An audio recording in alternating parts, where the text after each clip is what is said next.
नौदलाची शान असलेली आणि भारतीयांची लाडकी INS विक्रांत ही खरं तर आता कालबाह्य झालेली आहे। गेल्याच वर्षी तिला भंगारात काढण्यात आलं। मात्र याच INS विक्रांतचा मूळ ढाचा वापरून एक स्मृतिशिल्प मुंबईत उभारण्यात आलंय। विक्रांतच्या मूळ ढाच्यातील काही भाग वापरून हे शिल्प लायन गेटजवळ उभारण्यात आलंय। त्याचाच आढावा घेतलाय आमची प्रतिनिधी कपालिनी सिनकरने।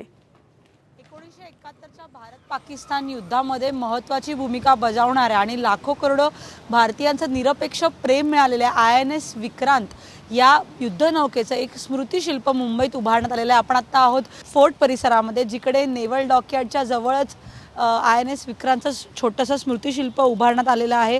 INS विक्रांत ही 1961 पासून 1997 पर्यंत नौदलाच्या सेवेत होती। 1997 नंतर INS विक्रांत ही वर्षातनं काही दिवस नागरिकांसाठी खुली केली जायची, ज्यामुळे नागरिकांना INS विक्रांत पाहता येत होती।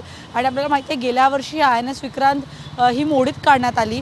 मात्र INS विक्रांतवरचं भारतीयांचं प्रेम आणि नौदलाचं प्रेमही अबाधित आहे। म्हणूनच INS विक्रांतचं हे एक छोटंसं स्मृतिशिल्प नेव्हल डॉकयार्डच्या लायन गेट जवळच्या या वाहतूक बेटावर बनवण्यात आलेलं आहे। याचं लोकार्पण किंवा याचं उद्घाटन काल झालं। प्रजासत्ताक दिनाच्या पूर्वसंध्येला याचं उद्घाटन झालं। यावेळेला मुंबई महानगरपालिकेचे आयुक्त अजय मेहता उपस्थित होते। त्याचप्रमाणे नौदलाचे व्हाईस ॲडमिरल SPS चीमा यांच्या हस्ते ह्याचं लोकार्पण झालं। INS विक्रांत ही कायम लोकांच्या मनात वसली होती, कारण जसं तिचं युद्धनौका म्हणून एक महत्त्व नौदलाला होतं, तसं ती प्रदर्शनासाठी किंवा लोकांसाठी खुली करण्यात आल्याने लाखो भारतीयांनी त्याला भेट दिली होती, ती पाहिली होती, युद्धनौका काय असते ते समजून घेतलं होतं। त्यामुळे ह्याच्यावर लोकांचं प्रेम होतं। मात्र गेल्या वर्षी आपल्याला माहिती आहे की ही युद्धनौका भंगारात काढण्यात आली। ते तसं होऊ नये म्हणून सुद्धा लोकांनी कॅम्पेन्स राबवले, मोहिमा राबवल्या, मात्र ते व्यावहारिक नव्हतं।